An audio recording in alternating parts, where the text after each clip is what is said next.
In addition to woodworking, we also do a fair amount of metal fabrication here in the factory. And this piece that I'm holding in my hand and all of these pieces on these boards are examples of parts that are made by the milling machines in back of me. I'll show you how those work in just a second. Some people think we are obsessive about the level to which we build things in-house, but there are three real reasons why we do it that way. First, sometimes we can actually build better assemblies at a lower cost. Second, we provide a high degree of customization in our products. Organists can literally design their instruments from the ground up if they want to. And by producing the components in-house, we have a much greater flexibility in that process. Lastly, we really pride ourselves on long-term product support. Our warranties are 10 years, and we still supply parts for every instrument that's in the field, regardless of its age. So by having the flexibility to make things in-house, we're not reliant upon our providers who may or may not go in or out of business.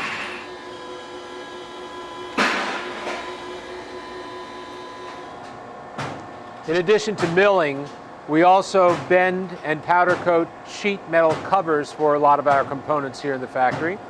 This is a power supply cover, and the powder coating has been applied in another area.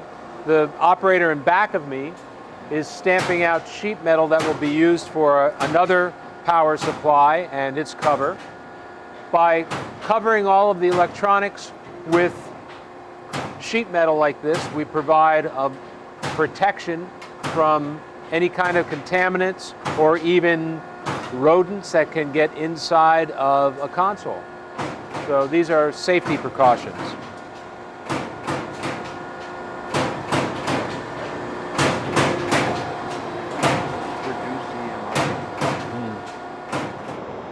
After the console shell is completed, it's hand trucked to the lower portion of our factory where it receives a hand sanding, a final hand sanding, and then finish is applied. An instrument like this one actually uses two different wood species. This interior, the key cheeks and the draw knob jamb, are made of oak, and they'll receive one finish, and the exterior portion of the instrument is walnut. It requires a different finish. So all of these pieces are hand sanded and then hand finished, and some of our instruments are finished to the custom requirements of our customers. They might send us a piece of existing woodwork from their church or from their structure, and we can match the finish exactly to that. That's what you see here, and in order to accentuate the grain, this finisher is applying a filler coat.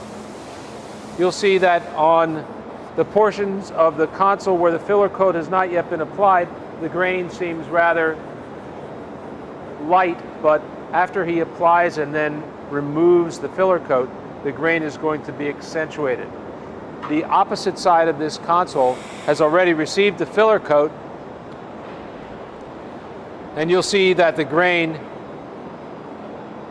is much more obvious on this side. One of the things that many Allen owners don't realize about their console is that it's been constructed so that the veneers and pieces on this side are exact matches to the opposite side. See if you can remember this wide graining pattern in the middle of this panel and the figuring on this side of the console. Let's walk around to the other side of the console, and I think you will see an exact mirror opposite of those same details.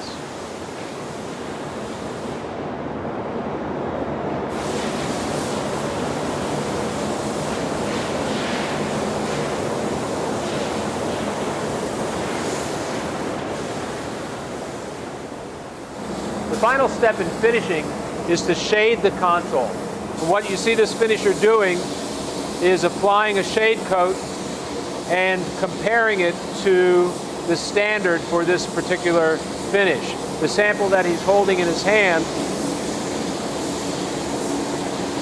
is the standard against which he shades the entire console.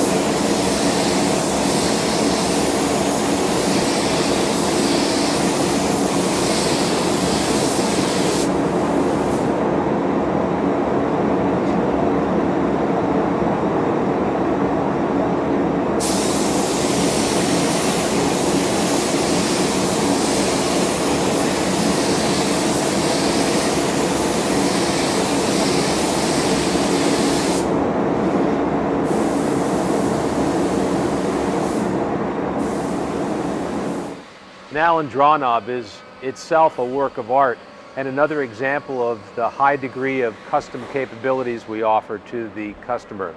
This particular one that I'm holding has a rosewood shaft and a rosewood face. We offer black, white, a variety of different woods for both the stem and for the face, and we engrave them here in the factory as well.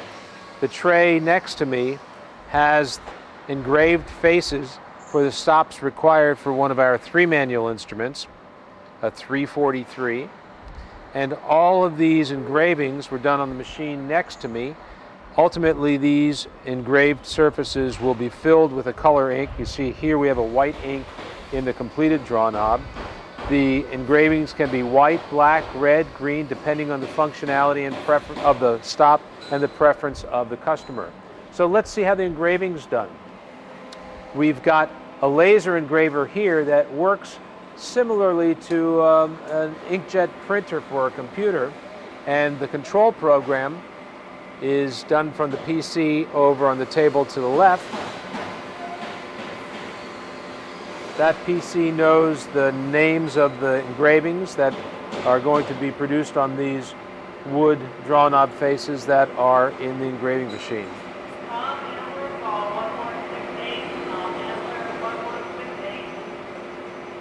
That little burst of light is actually the laser engraving one point, and it moves back and forth and bit by bit engraves the various names of the stops on each face.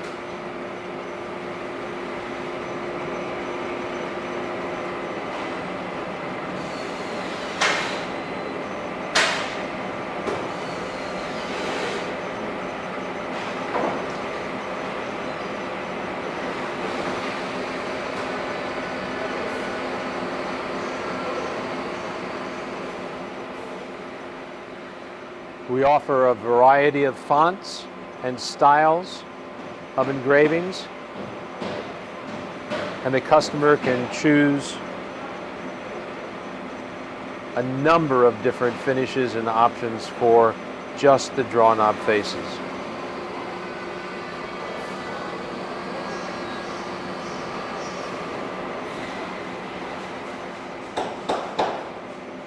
Here are some of the more exotic draw knob face designs that we offer.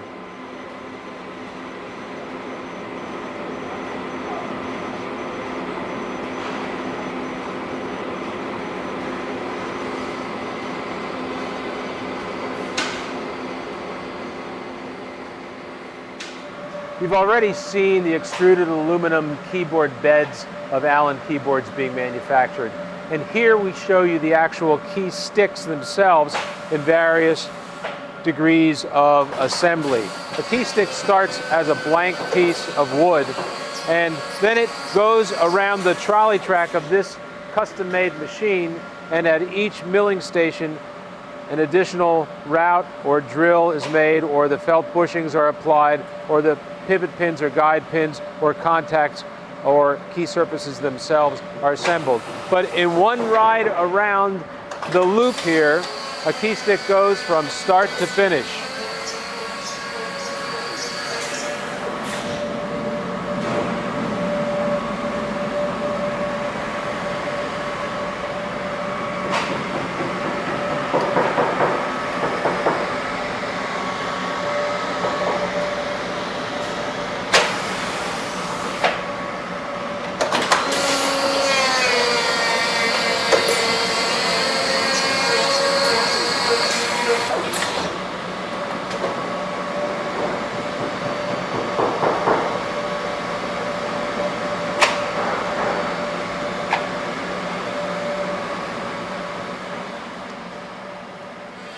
This area is aptly called final assembly. It's the last step in the process, and the console arrives here empty. The one next to us, as you'll see, is empty. There's nothing inside of it, and the final assembly is about to begin. This instrument is, I think, finished, except for one or two little items.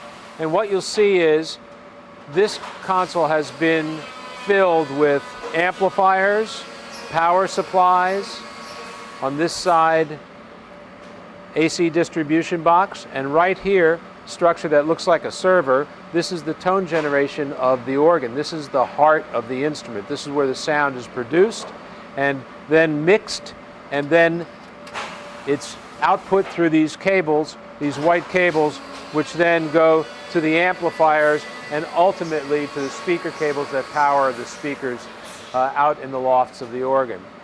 All of the componentry in an Allen organ is modular. That means that it's all connected by plugs, from the tone generation to the individual draw knobs, which you see from the back in here. Everything is on a plug, so an Allen technician, a service technician in the field, really doesn't need a soldering iron to service the inside of an Allen organ. He simply unplugs whatever component needs to be replaced. He sends it back to us. We repair it at a component level here in the factory. He has spare parts in his service kit, and he just replaces the one from the organ with the one from his service kit. It's usually a matter of minutes to do the exchange rather than the hours that you might expect with a product that has been designed with hardwired componentry. And here you see the end result of a lot of the steps that we've been showing you throughout this tour. One thing that we didn't show before is the foil that's on the bottom. This foil and as well as the metal covering of all the various componentry cuts down on EMI, that's electromagnetic interference, the frequencies that can be broadcast by computerized and electronic devices. So that's protective. Here you see the network control system, the router for the various portions of this organ that are connected by network protocols. You see that the interior of the console is all painted and finished. And from the back here, it's a very, very high-tech piece of equipment. When you move to the front, it's a very traditional and beautiful musical instrument. A lot of the best organists in the world play these instruments and never realize what lurks under the hood, the high-tech aspect of that traditional, beautiful musical instrument. And as you go down the line here, you'll see a variety of finishes and options that we've talked about. This instrument has maple draw knob faces and maple center rail and black stops on the center rail, white faces for the draw knobs. The one next to it hasn't quite gotten that far. Here, all of the parts that will be assembled inside of the organ have been delivered to the stage.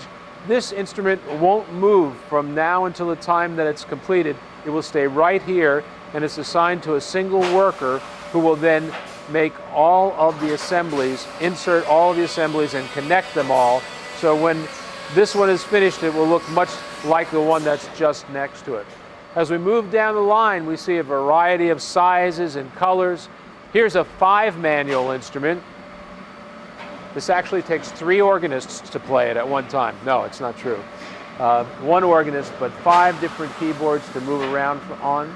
And wooden draw knob faces, 2 different oak finishes.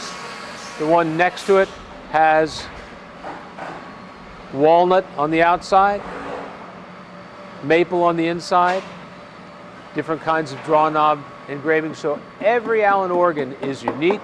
Every one is built to the preferences of the owner. Every one is in itself a work of art.